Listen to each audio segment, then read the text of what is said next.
noticed a mental process going on, which I call selfing. It didn't notice it at first because it wasn't going on at first when you were informed as this body. Yeah? You weren't in, there was no selfing going on then. But then the mind, the mental process, started verbing, yeah?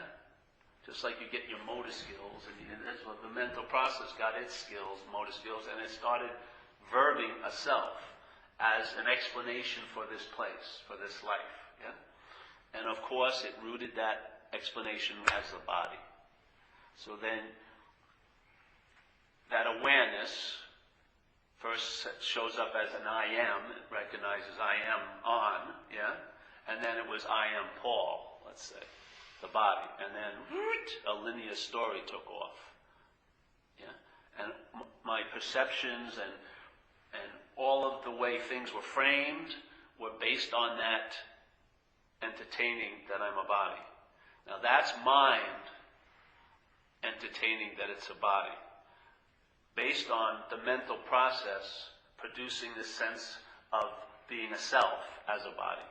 So here's the mind that before then was entertaining just its own nature. I was just playing with a kid today. I don't know how old he is, 6 months. This kid, without any effort at all, is obviously wide awake. Yeah. As soon as I walk out of my door, out of my room, and he's in the living room, he's sitting there, and he just latches onto me, and he just watches me as I go by. And then he watches so far, he falls down, because he can't sit, but he just like that. And he's obviously awake, yeah? I mean, it's not him, it's just awakeness. And it's very, very obvious when you look at him. You know what I mean? It's just, you can't get around it. Because you may have a little plan of what you want to do, and he gets you in the tractor beams, and then you go, okay. All right, I get down to his level, and I just check him out. And then I hang out with him for a while. And he's just, yeah. So, the mental process starts getting its little, the wind under its sails, and it starts verbing. And its job, I guess, is to sort of make sense out of what's going on. And so the way it makes sense out of what's going on, it says, hey, it's going on to me, a self. Yeah? Yeah. So that verbing makes an illusion of being a noun. And obviously this is a damn good reinforcement of that illusion because it's an object, yeah, seemingly. And so objects we usually call nouns. Yeah? Chair, desk, like that. So now, the life of verbing, of consciousness, has now been given a name of being a noun. And so consciousness cannot be dismissed, obviously. So it has to be sort of hijacked. So now consciousness, which is happening, and I can't erase that, is seen as I'm conscious, which is a damn good way of neutering the evidence of your own nature every moment. Because the evidence of your own nature is now being claimed by the mental process, saying, I'm seeing, I'm hearing, I'm feeling, I'm tasting, I'm touching. And it very, very rarely, after years of doing that, do you actually go back and see if that's so. You're just seeing from it all day, and hearing from it, and tasting from it, seemingly. Yeah? But all the while, life is conscious and happening through us, but the mind says, it's me, and that sort of dismisses that. And then it has another giant hurdle to come over. What am I going to do with this? Whatever this is. This moment or whatever. Yeah, it's not a moment. Of course, that's what it does. It gives it a meaning, conceptualizes it, makes it a moment in time with two little adjacent realms called past and future. Yeah? But they're only happening now. Because nothing cannot ever happen anywhere but now. Because this is the only happening, obviously. Yeah? This is all that's going on. But in this, a mental realm can be happening. The mental realm is, there's a past and there's a future. And what I'm going to do as the mental realm is the mental process. I'm going to dwell more in the past and the future, and that will do what for me? It will neuter once again the ever-present evidence of what's going on, which is this non-moment moment, because I'll be dwelling in past and future. Yeah. Now, how am I going to do that, though? Because basically, this what's happening is a bitch because it has a quality called it's happening. You know, it's very difficult to override it because it has that nagging quality. It's happening here. And this has a very weak aspect of it, and that is it's not happening. Yeah? It's sort of a drag because it's not happening. So this thing has to do, it's a great miracle worker, really, because it has to override what's happening with what's not happening. And it's been very successful, obviously.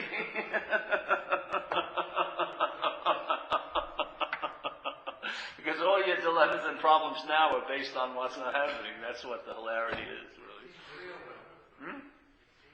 I know it does to you. I know, that's the flavor of it. Hey, you have to see, the mind is unbelievable. And its ability to entertain is unbelievable. Now let's just say that ability became identified with a product being presented by this little aspect of a mental process, let's say called selfing. So here's this mind, which at that time could entertain the oneness of all things when you're a little kid, peace and joy, everything like that, now starts entertaining that it's a self, and as soon as it entertains it's a self, all of its entertaining is now done as a self, which severely limits its entertaining, because self is a product of a mental process, and so the mental process sets up the parameters of what this infinite mind can entertain. Yeah? And now you're enslaved to its products, because that ability to entertain is going off like all the time. You're entertaining separation, let's say. You're entertaining what's not happening could override what's happening. Only an insane mind could do that. Yeah? Because the mind itself sees what's not happening as a tiny little aspect of what's happening. It doesn't see what's not happening as what's happening. It just doesn't, yeah? So this ability to entertain now gets put into, let's say, this little system of thought and interpretation called self-centeredness, yeah? And now, every time it entertains, its ability to entertain is now funneled through the idea of being a self, which severely limits its ability to entertain. So it cannot entertain, it's okay. It can entertain, I'll be okay later.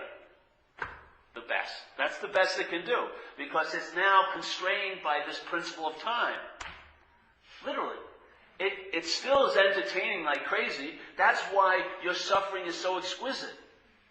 Not based on what's advertising it or presenting it, but what's entertaining it. See?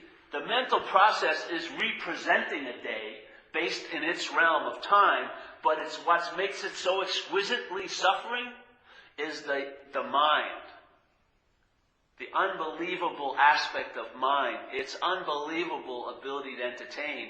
It can entertain what the mental process is presenting, and it can make a suffering that you would call hellish. It's not the fire of the mental process, nor of its advertising. It's what's entertaining it that makes it so real. It is not real at all. It is flimsy, full of holes. It is obviously just a mental structure, and it's not even a solidly built mental structure. Yeah? But when the mind is become identified with what it presented to be it, which is me, then that ability to entertain peace and clarity and enlightenment and all like that is now entertaining how terrible it's going to be for me in the future. The same quality is being brought to that endeavor. That's why it's so exquisitely, seemingly real. It's not what's being presented, it's what's entertaining the presentation. And what's entertaining the presentation is mind. Yeah? When it's entertaining the idea of being self, that's what in Buddhism they would call ordinary mind. When it's entertaining, it's not that, that's enlightened mind. The mind is only going to manifest here by what it's entertaining. If it's entertaining being this straw figure of a self in this very small mental system of self-centeredness, then all of that incredible, infinite ability, it's not even ability, it's its nature of entertaining, of just being, goes into that and gets enslaved to what the mind wants to present, which is you as something special and being right and suffering, da-da-da-da, dee-dee-dee-dee-da-da-da. Yeah. How could false evidence appear real unless it was the mind that was entertaining it? How could false evidence appear real unless it was the virgin mind entertaining it? Most of this stuff, if we were 2 levels above a coconut, we would recognize it as false. But because of what's entertaining it, it seems to be so true. Even though you can't fly to the future, you can't buy a house in the past, there's no travel agent says, I've booked you for a place next week and we're nowhere. None of that can possibly happen. It has absolutely no semblance of reality except in a mental realm. And yet, if the mind is enslaved to the idea of being a self, it will seem real to you. And it's actually seeming real as you. Yeah. So for me, I'm not looking at the effects that it's producing. I want to entertain what it's become identified as. Because the hold on it is, it believes it's that. It doesn't stop its ability to entertain, it just severely hijacks it. And so you're entertaining separation. It seems as real can be. You're entertaining you're a body. You're entertaining that you're vulnerable, that you can be attacked, that you can be hurt, that you, the source of all love and possibility, can be unloved. This is what the mind's doing. But it wouldn't do that if it wasn't identified as a self. It doesn't have an opinion. It's just its nature. Yeah? It's nature. So if the mental process puts up this net and catches it, it's got the prize fish of the day. Now the mental process can really take on the role of a pseudo-creator, because it can present life in its own fashion, a mental one, and the mind's ability to entertain will make it seem real to you. Because the power of entertaining is unbelievable. It can rise anything from non-existence into seeming existence.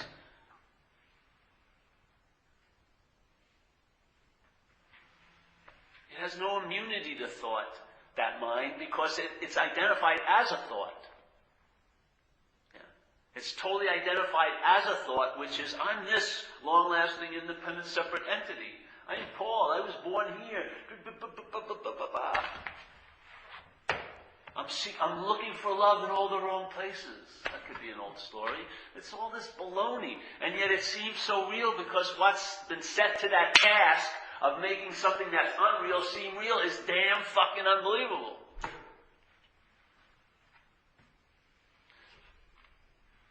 It can override a beautiful day like that. Have you noticed?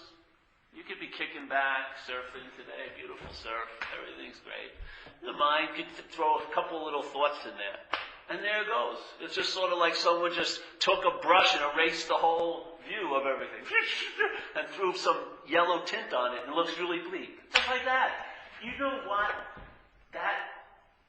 Whatever that is, that's allowing that to seem so real, how unbelievable that is.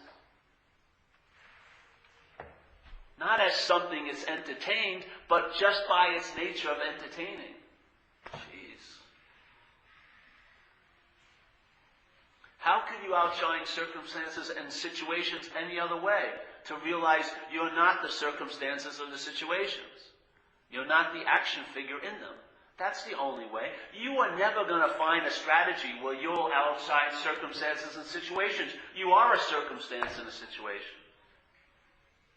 The situation is that mind's been identified with a mental process, and that's the circumstances it's living in. It's appearing in this dream, and it's taking itself to be the dream object. So dream tigers seem damn scary to a dream object. I don't care how many philosophies you try to learn. Oh, they're not really scary. And right here, they're fucking scary. You know what I mean? When push comes to shove, you're going to believe the false evidence. If you are one of the false evidence that mental process has produced, how could you say no to the maker of you? You are the sense of false evidence. You're the verb of selfing. What you're taking yourself to be right now. You're the verb of selfing. And then you feel like, I'm going to get out of the verb of selfing. As a verb of selfing? Come on. It's impossible.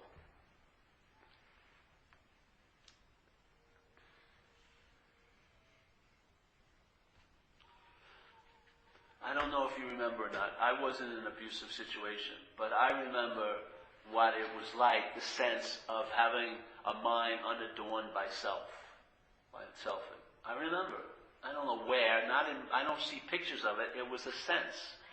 Overriding time. I didn't forget that. And then all this drudgery and everything that was brought upon by my becoming identified as this and my conditioning of alcoholism and everything.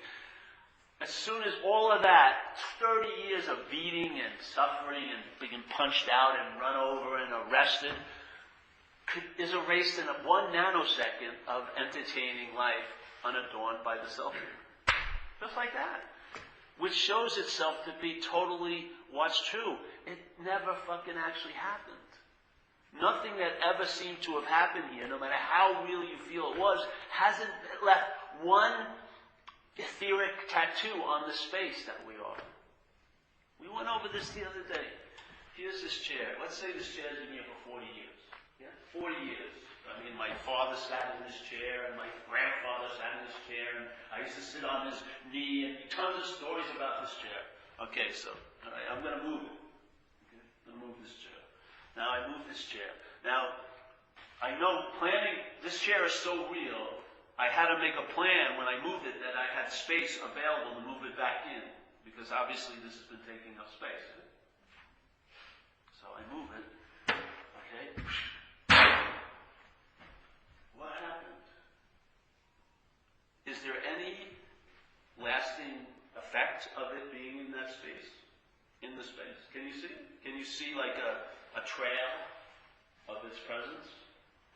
It's like, did I have to go in the closet and get some space out, just the same size as the chair, and stick it here? Really quick, like a magician, so you wouldn't notice it was spaceless? No. Nothing has changed. The chair is an appearance in space. Yeah? We are appearances in space. If you want to use space as representing mind, this is an appearance in mind. When this is removed, that doesn't mean you need any more mind to come in. This hasn't taken up any space. The wall hasn't taken up any space. There isn't a space of that room and in this room, and then there's a wall. The wall is space.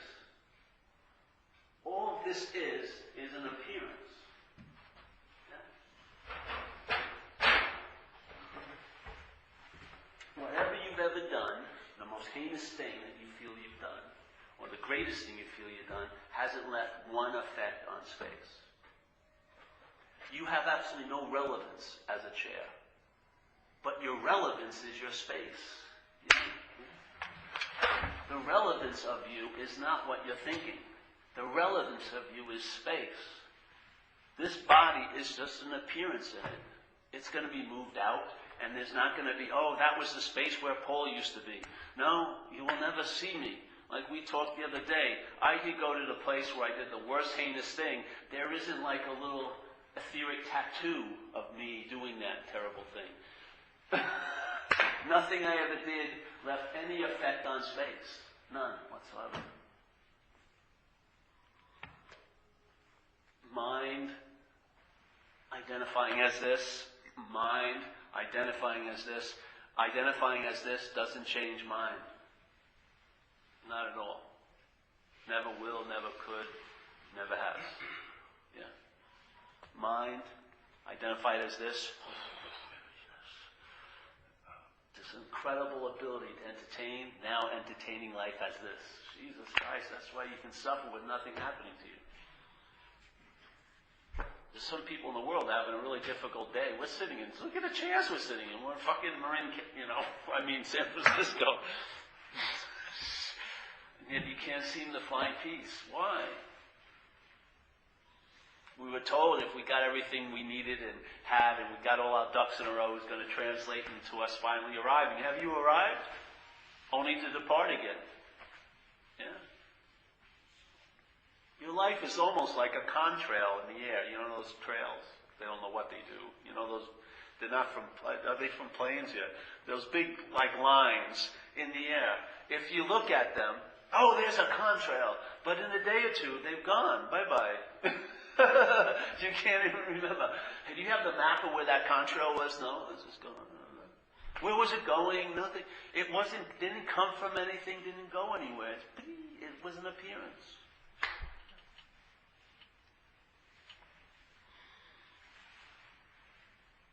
So the dilemma with selfing, this is a pretty good one, is you identify it. So the mind is identified.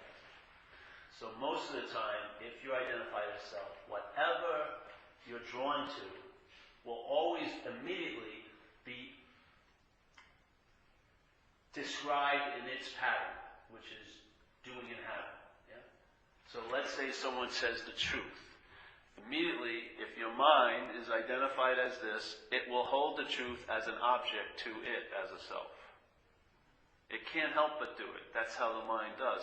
When the mind is thrown into this dualistic structure of me as the subject and everything else the object, and then duality as the world, it can only think dualistically. That's how it entertains. Yeah?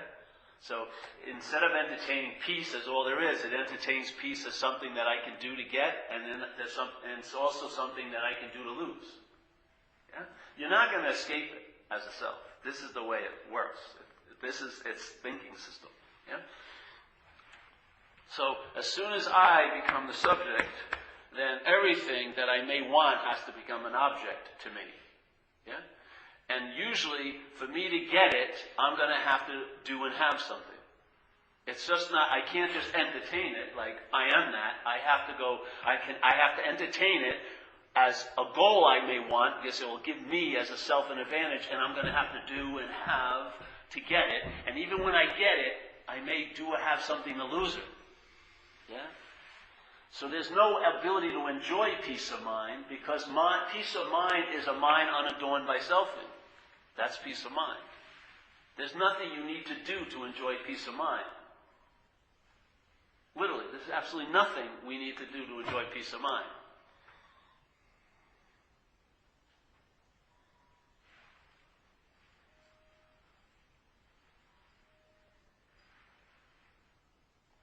Now, there's the peace of mind, and then the motor of selfing can't handle that peace of mind. It wants to go find something that will symbolize peace of mind in the marketplace of this place. Yeah? I want people to know I found peace of mind. What's peace of mind unless I can, hang it over someone, or lord it over somebody, Well, unless it makes me special and right some way, who fucking cares? Exactly. That's why it's called the open secret and the gateless gate. It's always available at all times. There's no requirement necessary to meet it, because there's no you to meet it. You are it. The chair is never going to meet space. The chair is just an appearance in space. When it gives up the sense of being a chair, that's that. It doesn't mean the appearance has to disappear. The appearance is and of space. Yeah?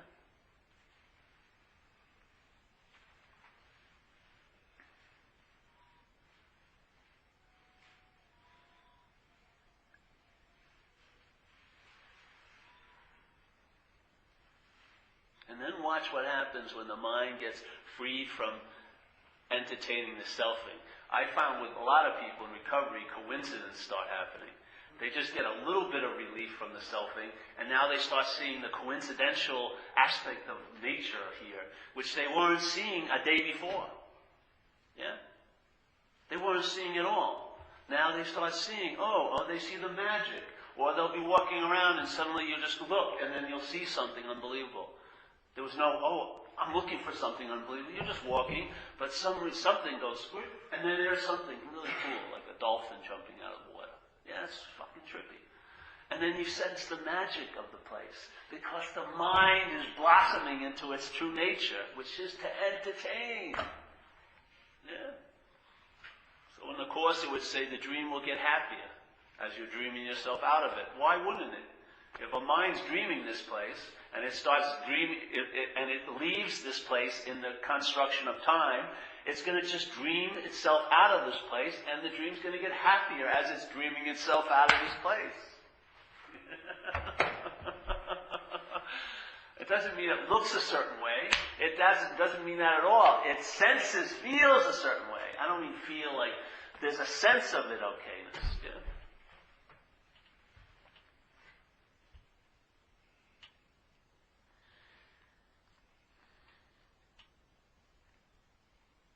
The mind's whole idea of self-will is predicated on you not being enough. Looking for something, to add on to this, get more, do this, do that. And it's an engine. It's sort of like an engine that has no turn-off switch, as you find out. Yeah? I know people who've been enlightened 3 times this life. I would think one enlightenment would turn the engine off, but it regrouped and they started looking into new processes and paths, and super turbo enlightenment. Then that left it and went for the super duper. It's just it never will turn off in and of itself. It's just being disengaged by mind. It can keep running. It has no effect. It needs the mind's ability to entertain. You have to realize, if you're removed from it, you'll see the falsity of it. You'll see the tinniness of it. You'll see the falseness of the system you've been relying on. That's what it says in recovery. You'll see it super clearly because mind can see. Right now it's been abducted, so to speak, and its seeing has become forms of looking based on self-centeredness. That blinds the mind itself. Not blinds it, but the seeing goes unnoticed because now it's looking for it. Like St. Francis says, what's looking is what you're looking for. It's the same, but the you, when the sense of you is what's looking, then it's always looking for. What is it looking for? What's looking? So ordinary mind is looking for enlightened mind, not realizing they're the same mind. Yeah. So the ordinary mind says, for me to see the enlightened mind, I've got to do and have a lot of stuff to get enlightened, so that I'll see the enlightened mind as me. That's why a lot of people are waiting to get it as them. Get on the bus. Abandon that fucking self on the bench. Bye-bye. It's never going to be here when it gets good. It isn't. The goodness is absence of that. That's what we were saying earlier. A lot of us don't recognize, like in recovery, the gratitude of a lot of things being absent in your life. You ever hear of an emotional hangover? When you act out in recovery, you don't drink or use, but you put your foot in your mouth and you really go to town, maybe, like make an ass of yourself or go flipped out. And I remember one time, years ago, that happened, and what occurred is, for about 20 minutes, I revisited my basic system of thought and interpretation I was living under every day. And it was like a little trip to hell. I couldn't fucking believe it. Once that got agitated, it was insanity. Yeah? Thank God it broke and stopped. But I'll tell you, man, ask for the ability to recognize the absence of things in your life. Because fucking, that is really the peace that we have as recovered people, is the absence of that fucking dog running around like crazy. It's asleep now. We found a way to live without it dominating the whole life. Yeah? But as soon as you start waking it up, yeah? So the absence of this chair is it. Doesn't mean the appearance is going to stop. The appearance is going to continue. It's an appearance. The absence of it as you is going to stop. Because it actually never happened. Yeah? That's the reason why it can stop. And then you live as this, but your absence of this.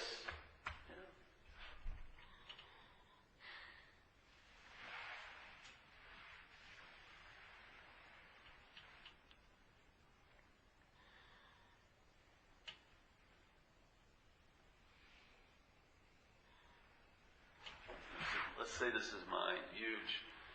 Then it's just whatever. Then it noticed a mental process. And the mental process popped up this imaginary noun and offered it. And the mind looked at it and gazed like Narcissus in the pool, let's say. And it lost itself in that little reflection. And then this unbelievable got downsized into this little point of self-reference. And it's all of its ability to entertain was enslaved to keep reinforcing the appearance of being a self. Telling a whole story every day, watching every thought that supports its take, da-da-da-da-da-da. It's like really putting a marathon runner in your cellar with a 4x4 lap, oval, just having it run around all day. Or think you have a mind like a bird in a cage. You have the mind encaged in identification and you're calling it a mind. And that mind seems to be killing you, isn't it? Some people would rather be a dog. They feel like they'd be happier. They'd rather be mentally retarded. They think they'd be happier. This is the insanity of a mind. That ability to entertain, but entertaining everything as a self. And as a self, you can't entertain anything but as a self. I don't care what system of thought or philosophy is introduced to us, the mind will take advantage of it and use it as another little jewel in the necklace of selfing. Serious.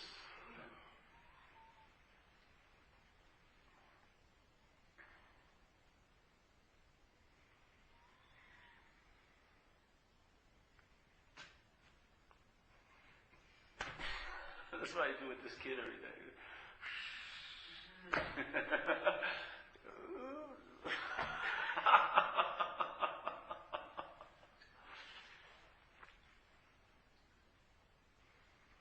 Any questions tonight? Had a good sleep, Jeff? That's good. Pretty good. Naps. I didn't know I've actually become an incredible treatment for insomnia, which is some of the side effects. Yeah, I really like it. People listen to CDs, they get to sleep immediately. It's nice. That wasn't the reason why. Who knows? That is the reason why at that moment. So. Does anyone have a hat? We'll pass the baskets. Do you want any more? I know you came in late. There's a second showing. This is the dinner engagement.